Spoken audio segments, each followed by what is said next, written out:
అటు ఆరోగ్యము కావాలి, ఇటు నోటికి రుచిగా ఉండాలని మనందరం అనుకుంటాం కదండి. అందుకే మీకోసం పాలకూర ఆమ్లెట్ రెసిపీతో వచ్చేసాను. మరి తయారీ విధానం చూసేద్దామండి. ఒక ఉల్లిపాయ చిన్న చిన్న ముక్కలుగా పొడవుగా కట్ చేసుకోండి. అలాగే ఒక పచ్చిమిర్చి, ఒక టమాటా కూడా కట్ చేసుకొని చిన్న ముక్కలుగా పెట్టుకోండి. అలాగే పాలకూర కూడా చిన్న ముక్కలుగా కట్ చేసుకొని పెట్టుకోండి. ఒక కళాయిలో నూనె వేసుకొని ముందు ఉల్లిపాయ పచ్చిమిర్చి వేయించండి. తర్వాత దాంట్లో అల్లం తరుగు కూడా వేసి టమాటా ముక్కలు కూడా వేసేసేయండి.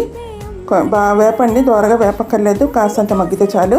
అందులో కరివేపాకు పాలకూర కూడా వేపేసి ఒక ప్లేట్లో తీసుకొని చల్లారి పెట్టుకోండి. ఇప్పుడు ఒక బౌల్లో కొన్ని పాలు వేసుకొని అందులో పసుపు ఉప్పు వేసుకోండి. ఇప్పుడు ఈ చల్లారిపోయిన పాలకూర మిశ్రమం ఇందులో వేసి ఒక ఎగ్ పగలగొట్టి వేయండి. నేనైతే ఒక ఎగ్ వేసానండి, మీరు 2-3 వేసుకోవచ్చు మీ టేస్ట్ని బట్టి.